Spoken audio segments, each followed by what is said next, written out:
The envelope was there when I returned home, perched innocently on the chipped wood of my front step. It was out of place, unfolded corners, yellowed paper that looked older than the building I lived in. A deep red wax seal, stamped with a crest I didn't recognize, held it shut. I glanced around the street, but the night was empty. Streetlights buzzed and flickered, casting their cold, artificial glow on the rain-slick pavement. A chill wind carried leaves across the alley, the brittle rustle breaking the eerie silence. There was no mail carrier, no hurried figure retreating into the night. Just me, the envelope, and the unsettling awareness that someone had been there. Taking it inside felt like inviting something unwelcome, but leaving it there seemed worse. I shut the door behind me with more force than necessary, the sound echoing in my cramped apartment. The single lamp in the corner barely pushed back the shadows. Every creak of the old floorboards sounded louder than it should as I crossed to the kitchen table, the envelope clutched in my hand like a fragile relic. I examined it in the dim light. My name was scrawled on the front, in a flowing script that seemed almost alive, curling and looping with an elegance that mocked my cheap table and chipped mugs. There was no return address, no postage stamp, not even an indication of who sent it. I hesitated, my heart hammering against my ribs. Something about the wax seal felt wrong. It wasn't just the color, a deep red so dark it was nearly black, but the way it gleamed under the light, as though it were still wet. Still, curiosity overpowered caution. With trembling fingers, I broke the seal. The letter inside was as archaic as the envelope. The paper was thick and coarse, its edges frayed. The ink, a deep, glossy black, had an almost sinister sheen. I unfolded it carefully, afraid it might crumble in my hands. The words were a love letter, or so they seemed at first glance. A poetic declaration of devotion, longing, and heartache. But as I read the first few lines, a strange heaviness settled over the room. To the beloved who lingers in shadow, I speak to you from the depths of my unending despair. The words seemed to echo in the air, a faint reverberation that didn't belong in the stillness of the apartment. The shadows in the corners of the room seemed to grow darker, sharper. And then I noticed something else. There was no signature. The sender's identity remained hidden, their words intimate yet impersonal. It was as if the letter wasn't written to someone, but for anyone who dared to read it.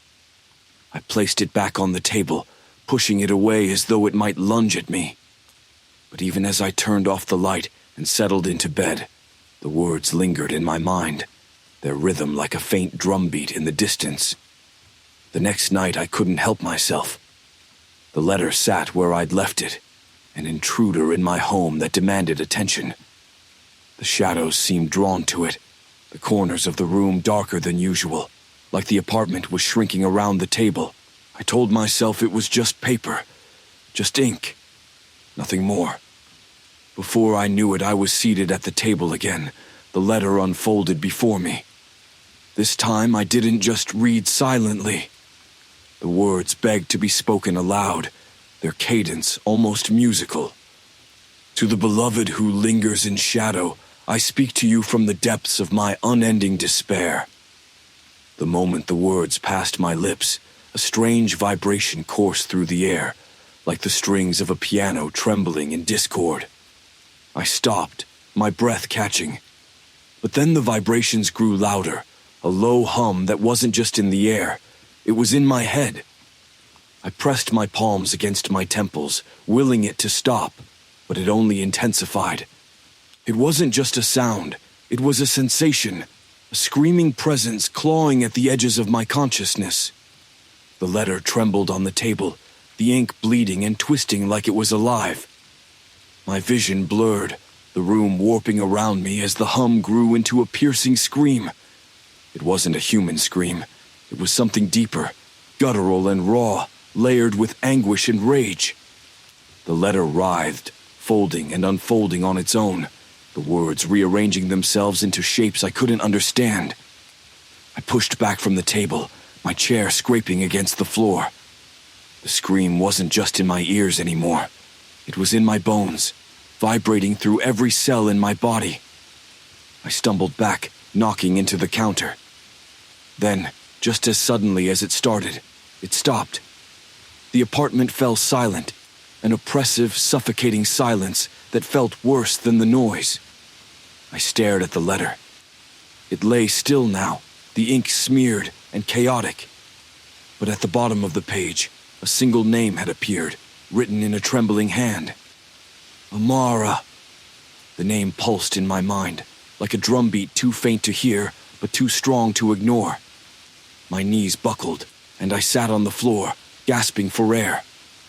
Somewhere in the distance, a clock chimed midnight. And I knew this was only the beginning. I couldn't let the name go. Amara. It lingered in my thoughts, like a thread unraveling in my mind, pulling me towards something I didn't want to see, but couldn't resist. The next day, I began my search, hoping to make sense of what I had experienced, or at least prove to myself that it was nothing more than my imagination. The internet offered little help. The name Amara turned up endless, meaningless results, common names, inconclusive histories, and a deluge of generic profiles that led nowhere. But the feeling that there was something deeper wouldn't leave me. The letter had moved from my table to my desk, where it sat like a malevolent presence, demanding my attention. Then I thought of the library. There was a dusty archive section at the city's edge, a place I hadn't been to in years. The air inside smelled of mildew and secrets long forgotten, the dim lighting creating shadows that seemed to stretch farther than they should. It was a haven for records that didn't belong anywhere else. Old journals, family histories, and obscure tomes too strange for regular shelves. After hours of sifting through pages that felt ancient, I stumbled upon a slim volume titled The Unspoken Names. It wasn't a proper book, but more of a compilation, handwritten and incomplete, its pages yellowed and brittle. When I saw Amara listed on one of the pages, my blood turned cold. The entry was brief, but the details sank into my chest like a knife. Amara, beloved of the lost, betrayed and silenced by one she trusted, her final words cursed into permanence. She lingers in shadows, calling for justice. Beware her voice, her agony is unending, her vengeance insatiable. I shut the book abruptly, the sound echoing through the quiet library. My hands trembled as I slid the book back onto the shelf. I wanted to walk away, to leave the mystery buried where it belonged. But deep down, I knew it was too late. When I returned home, the letter was no longer on the desk. Panic gripped me as I searched the apartment, tearing through drawers and overturning furniture. Finally, I found it, propped on the bed as if someone had placed it there deliberately. The words were unchanged, but the paper now looked older, the ink darker, the edges charred. My heart raced as I stared at it. I was certain now, the letter wasn't just haunted, it was alive, a trap woven into words, and I was its next victim. The realization that I was caught in something far beyond my control came slowly, a suffocating truth wrapping around me like vines. That night, the shadows in my apartment grew darker, more defined. The faint, metallic scent of burning lingered in the air. The name Amara echoed in my mind, and with it a voice, soft at first, a mere whisper at the edges of my perception. Read it. I froze in place. The voice wasn't mine, yet it sounded as though it came from inside my head. The letter sat innocuously on the table, but the words seemed to ripple as though waiting for me to speak them again. My instinct screamed for me to burn it, to rid myself of the cursed object once and for all. But as I approached it with a lighter, the air in the room shifted. The temperature dropped sharply, my breath visible in thin clouds. The voice spoke again, louder this time. Read it aloud. The lighter flickered in my hand, the flame guttering against an unseen force. My body felt rooted to the spot, my mind gripped by a compulsion I couldn't shake. Against my will, my lips parted, the first syllables spilling out into the cold, dead air. To the beloved who lingers in shadow. The letter responded instantly, the ink bleeding into new patterns as the scream erupted once more. It wasn't a sound this time. It was a force, a wave of despair and rage that tore through the room, shattering the glass in my windows and knocking me to my knees. The name Amara burned itself into the walls, glowing like embers as her story unfolded before me. Not in words, but in images. A woman, betrayed by her lover, her dying cries bound to the parchment by a sinister ritual. The letter was her prison, her torment spiraling endlessly through time, waiting for someone to set her free. But there was a price. I stumbled to my feet, my vision blurring as the images swirled around me. The room pulsed with a strange energy, the scream twisting into words that seemed to come from everywhere at once. Speak the last line, and I will be free. The compulsion to obey was overwhelming. The words burned in my throat, threatening to spill out. But something deep inside me fought back, a flicker of instinct, of survival. No, I screamed, grabbing the letter and throwing it into the sink. I fumbled for the lighter, my hands shaking as I ignited the edges of the paper. The flames licked hungrily at the parchment, blackening it quickly, the ink writhing as if alive. The screams grew louder, more desperate. The walls of my apartment trembled, cracks spidering through the plaster as if the building itself was protesting my defiance. Then, just as suddenly, everything went still. The letter was gone, reduced to ash. The air in the apartment was heavy with the scent of smoke and despair, but the oppressive presence had lifted.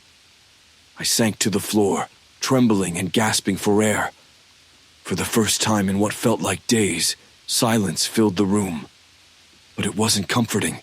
It was the kind of silence that felt like a void, like something was holding its breath. As I stared at the blackened sink, a single thought chilled me to the bone. Did I truly destroy it, or had I only made it angry? The silence in my apartment was suffocating, like a heavy blanket smothering the air. The ash from the letter sat in the sink, dark and fine, its edges glowing faintly, as though it still held some remnant of its cursed energy.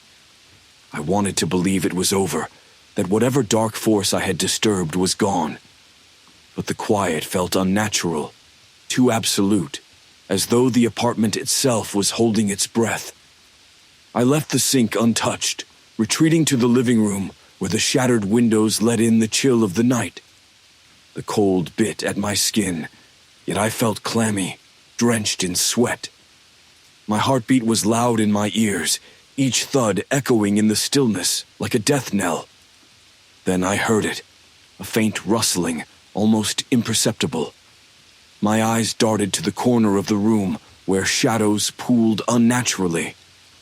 Something shifted, the darkness deepening as though it were gathering itself, taking form. No, I whispered, stepping back. I burned it. You're gone. The shadows didn't answer. They coiled like smoke, rising and twisting into a vaguely human shape. 2 pinpoints of light appeared where its eyes should have been, glowing faintly red like embers in a dying fire. Free, a voice whispered, raspy and layered, as though it came from a dozen throats speaking in unison. I staggered backward, bumping into the edge of the couch. My legs gave way, and I collapsed onto it, staring in frozen terror as the figure moved closer. Its form was fluid, shifting with each step, the edges blurring like a smudge against reality. You did this, the voice hissed, each word scraping against my mind.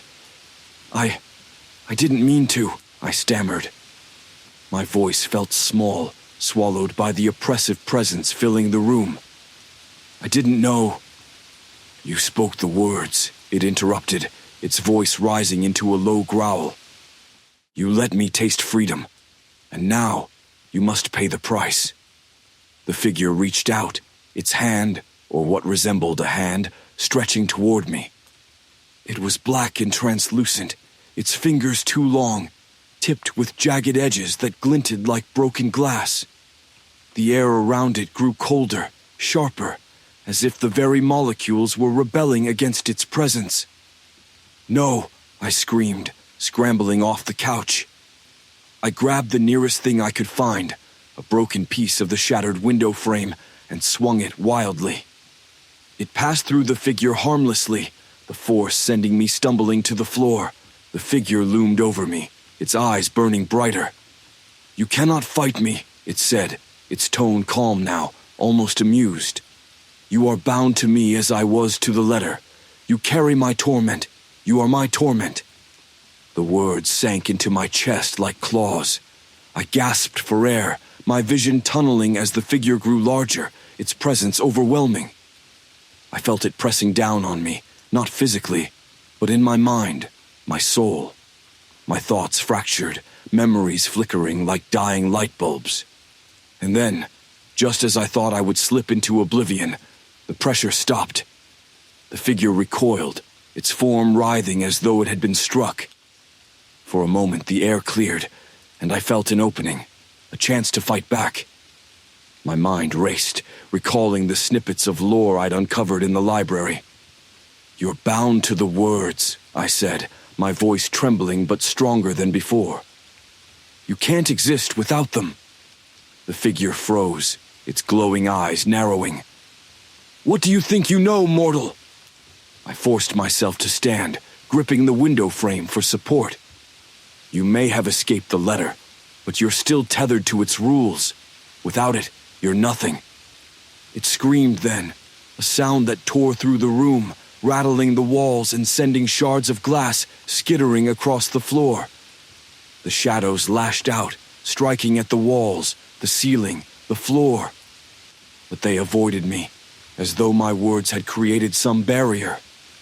"You will not banish me," it snarled, its form splintering and reforming in the air. "I will return. I will always return." Summoning the last of my courage, I stepped forward, glaring at the figure. "Then I'll be waiting." The words struck a nerve. The figure howled, its form collapsing inward, spiraling into itself until all that remained was darkness. The room fell silent once more, the temperature returning to normal, the oppressive weight lifting. But the victory felt hollow.